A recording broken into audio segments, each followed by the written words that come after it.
बेलपत्री का पत्ता जल में डालकर भले पत्ते को निकाल देना और वो जल, जो रोग है, जो बीमारी है, संपदा नहीं आ रही हो, दुकान नहीं चल रही हो, व्यापार नहीं चल रहा हो, बच्चे चिड़चिड़े हो गए हो, क्रोध पड़ रहा हो, तो भी बाबा पर घर के प्रत्येक व्यक्ति एक लोटा जल जरूर चढ़ा के आना, शिव को नमन कर कर आना। ये मौका नहीं मिलता, चढ़ाओ उसको।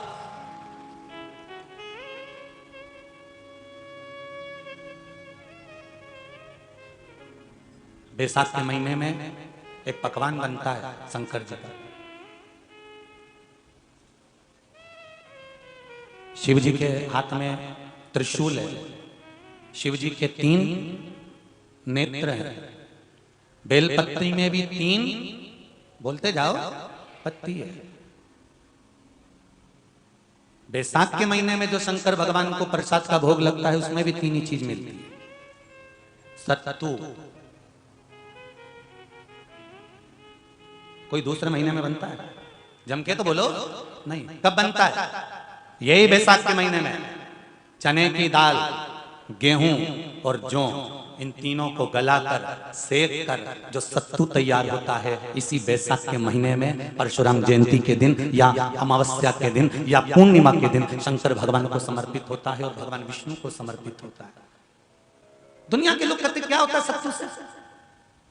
सास अपनी बहू से कहती है बेटा सत्तू बना ले, थोड़ा सा सत्तू बाजार से ले आना, 10 रुपए का खरीद कर ले आना, आज सत्तू, आज अपन पूजन करेंगे सत्तू की, अक्षय तृतीया है, थोड़ा सा पूज देंगे, थोड़ा सा भगवान को भोग लगा देंगे, सत्तू का लड्डू बना लेंगे। बोलो री जी, सही है कि गलत है? बाजार में भी सत्तू मिलता है, तो बच्चे कहते हैं, बहुएं कहती हैं कौन खाएगा, काय को ला रहे हो, सत्तू का क्या काम है? पर शिव महापुराण की कथा कहती है, स्कंद पुराण की कथा कहती है, जिस समय पर बैसाख के महीने की सुंदर अमावस्या का दिन था, उस दिन माता पार्वती शंकर भगवान के लिए जब पकवान बनाने के लिए बैठी, कुछ नहीं मिला, तब माता पार्वती ने 3 अनाज को लिया, एक चना, दूसरा गेहूं और तीसरा जौ।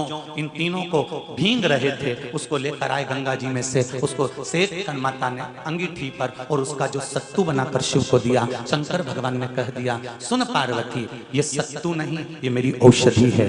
बैसाख के महीने में जो खाएगा वो जिंदगी भर रोएगा नहीं, शरीर से स्वस्थ होगा। अब उसको लोगों ने हंसी खेल में ले लिया, सत्तू का क्या काम, मम्मी हम नहीं खाएंगे, बड़ा पूरा।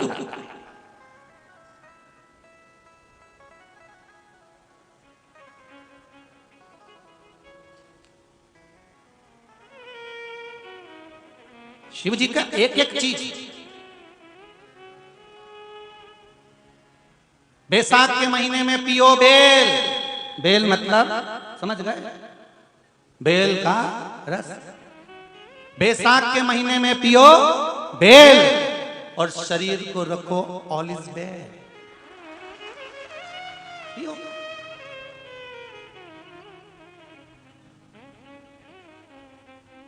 शरीर बेकार नहीं होगा, शरीर बेकार नहीं हो सकता। अब शिव आराधना तो करो। हाँ, जिंदगी की मोड़ पर शंकर परीक्षा बहुत लेते हैं, बहुत परीक्षा। एक सुंदर संवाद आता है स्कंद पुराण, शायद आप लोगों ने सुना होगा, सुना हो तो भी सुन लो, नहीं सुना हो तो भी सुन लो।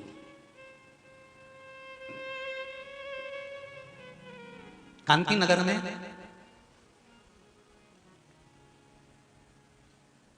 राजा श्रियाजी रहते थे, उनकी धर्मपत्नी का नाम था चांगुणा। क्या नाम है उनका? चांगुणा।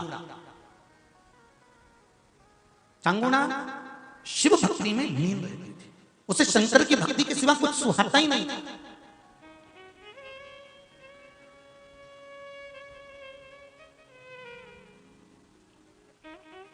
शिव आराधना के सिवा उसको कुछ भाता ही नहीं था। दिन भर शंकर की शरणागति करना, शिव का स्मरण करना, शिव भक्ति में डूबे रहना। खरगोन, देपालपुर, रायसेन, छत्तीसगढ़, सब दूर का रिकॉर्ड तोड़ दिया रतलाम में भीड़ में।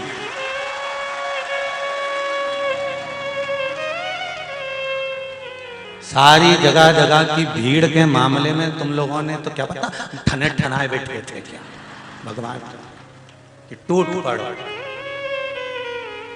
सारे रिकॉर्ड तोड़ दिए।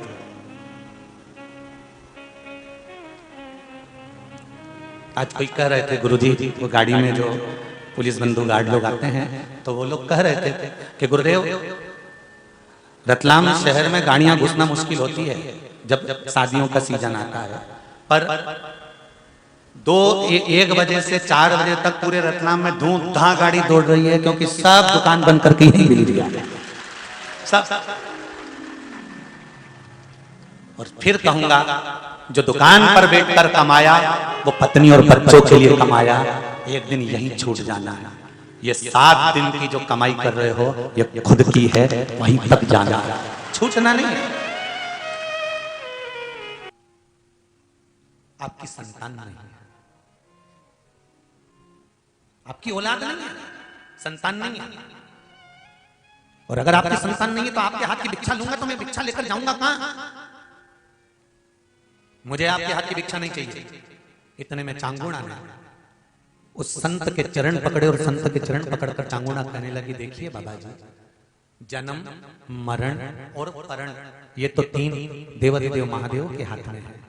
संतान देना और ना देना ये शिव जी के हाथ में है। शंकर एक पत्र में लिखा है,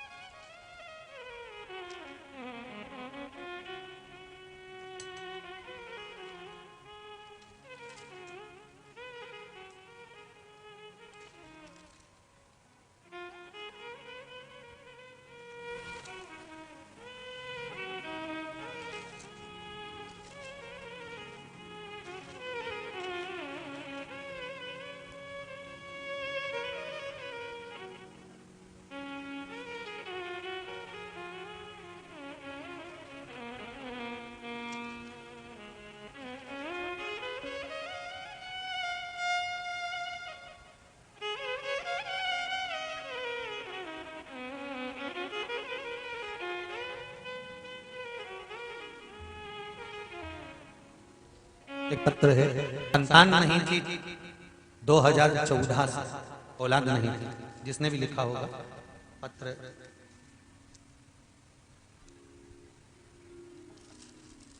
2014 से संतान नहीं थी, सारे इलाज करवा लिए, डॉक्टर को दिखा लिया, पर संतान का सुख नहीं था। गुरुदेव तब टेस्ट बेबी भी करवाया, वो भी सफल नहीं हुआ। अंत में जिसने भी पत्र लिखा हो, अगर वो यहाँ बैठे हों तो हाथ उठा सकते हैं, वो पत्र ढूंढना पड़ेगा। तो संतान का सुख नहीं था गुरुदेव,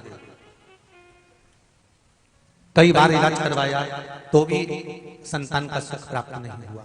आखिरी में किसी ने कहा कि शिव महापुराण में सफेद आंकड़े की जड़ का प्रयोग बताया गया है, एक बार वो तो करो। और सफेद आंकड़े की जड़ का प्रयोग किया गया है, और गुरुजी 5 महीने का गर्भ है, ये वो माने लिखकर दीदी ने भेजा। जिसने भेजा होगा वो बैठी होंगी, अगर पत्र नहीं मिला तो उनके स्मरण में रहे कि आपका पत्र पढ़ा गया। आप ही ने लिखा है क्या? दोनों हाथ हिला दो एक बार। हाँ, दोनों हाथ हिला दीजिए, बिल्कुल पीछे एकदम। बैठ जाइए, बाबा की कृपा बनी रहे। जल्दी जल्दी बाबा आपकी गोदी में लाला लाली खूब आनंद में प्रदान करे, यही बाबा से निवेदन है। काशी विश्वनाथ भगवान की, शिव ओघड़ दानी, शंकर मेरा ओघड़ दानी। महाराज चांगुणा ने चरण पकड़े, बाबा संतान देना और नहीं देना ये तो भगवान के हाथ है। अब जरा विचार करिए, 2014 से संतान नहीं, अभी कौन सा चल रहा है? कितना साल हो गया? अब दी की नहीं दी भोलेनाथ ने? शिव कृपा होती है, दुनिया का ऐसा कोई काम है ही नहीं। अगर समस्या है तो उसका हल मेरा देव अधिदेव महादेव है, ये पक्का। अगर समस्या है तो उसका हल भी। बस शिव आराधना करो, दिल से करो, दिल से। फिर वो जो करेगा ना,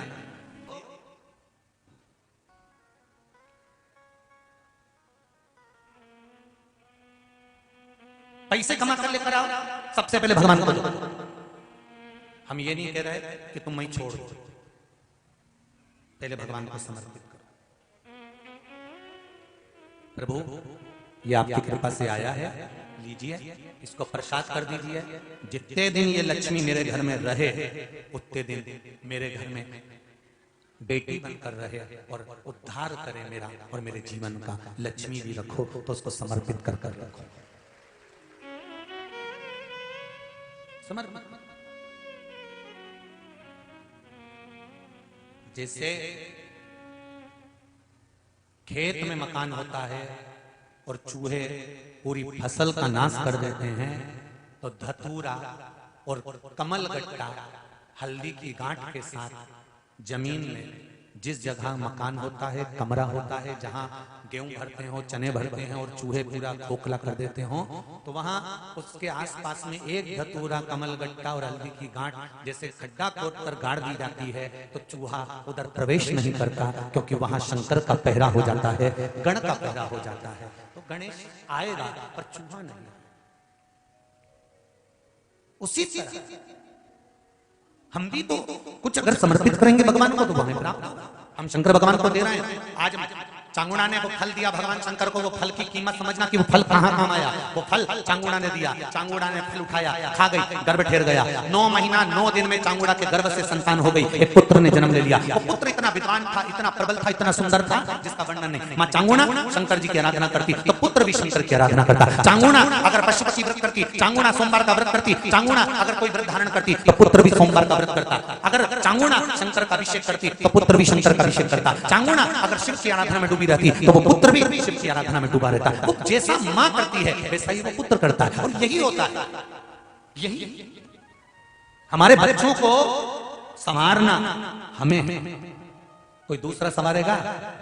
तुम्हारे बच्चे अगर बिगड़ेंगे ना, सबसे पहले अगर आनंद आएगा ना तो दूसरों को ही आनंद आएगा। अच्छा है। और जैसे वो स्वान को कुत्ता को नहीं कहते, ऐसे इसको कहते लगे रहो, बहुत बढ़िया काम कर रहे हो, लगे रहो, बहुत बढ़िया काम कर रहे हो, लगे रहो। तो कहीं का समझदार होगा जो समझाएगा, गलत काम मत कर छोरा, ये गलत है, मत जा, ऐसा मत कर छोरा, ये गलत। और जब वो मेहनत करना प्रारंभ करता है और जो मेहनत में लगता है, सवेरे उठा, उठते से जो अपने कर्म में लीन हुआ, ऐसा लीन हो जाता है कि माथे से पसीना टपकता रहता है और वो अपने कर्म को करता रहता है।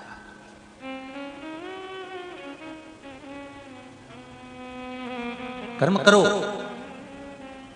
मेरे भगवान कृष्ण, मेरे लाडले, मेरे ठाकुर, मेरे कृष्ण, मेरे कन्हैया कहते हैं कि आप कर्म में पीछे मत हटना। अगर आप कर्म में पीछे नहीं हटे तो ये पक्का है, मेरे कृष्ण कहते हैं, मैं तेरी विपदा की घड़ी में तुझे देने में पीछे नहीं हटूंगा, तेरे सामने खड़ा मिल जाऊंगा। बस मत बुरे कर्म कर बंदे वरना पछताएगा, भगवान की आंखों से तू बच नहीं पाएगा, तू बच नहीं पाएगा। अरे ओ अज्ञानी मत कर नादानी, अरे ओ अज्ञानी मत कर नादानी, तेरे कर्म का फल भी तू ही पाएगा, जैसा किया तूने तेरे आगे आएगा। मत बुरे कर्म कर बंदे वरना पछताएगा, भगवान की आंखों से तू बच नहीं पाएगा, तो बच नहीं पाएगा। अरे ओ अज्ञानी मत करना नादानी। कर्म अच्छा करते हुए चले, और जब आप कर्म श्रेष्ठ करते हुए चलेंगे तो जीवन का अपने आप सुख प्राप्त हो जाएगा, अपने आप। श्रेष्ठ कर्म की ओर बढ़िए। आज रतलाम नगर, रतलाम शहर स्वयं आत्मनिर्भर भारत की ओर है और उसका आत्मनिर्भरता यही है कि वो स्वयं कुछ आगे बढ़ने का जज्बा रखता है और आगे बढ़ने का कर्म रखता है कि वो करता है, स्वयं करता है। हमारे बीच में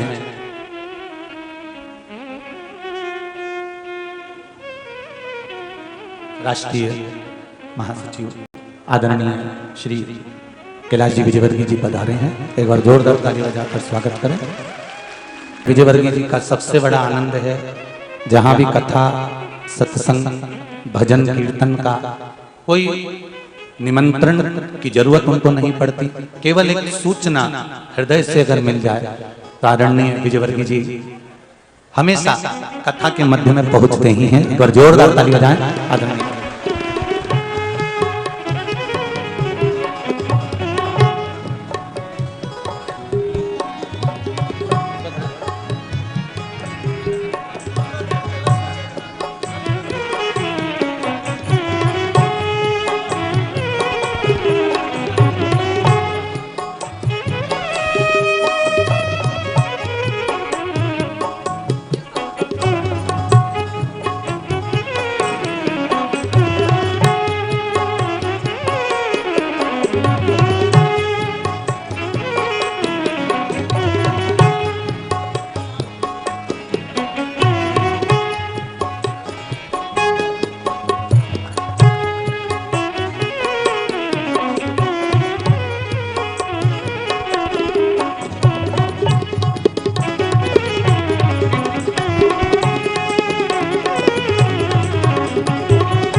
आप हम सबके बीच गुरुजी का आशीर्वाद लेने भारतीय जनता पार्टी के कद्दावर नेता जो 1983 से अखिल भारतीय विद्यार्थी परिषद से राजनीतिक जीवन का शुरुआत करने वाले, 83 में पार्षद बने, राजनीति के अपराजित योद्धा जिन्होंने 6 चुनाव लड़े और 6 ही जीते। बंगाल जैसे राज्य में जहां सिर्फ 2 सीटें थी आज़ादी के बाद से, आप 80 सीटें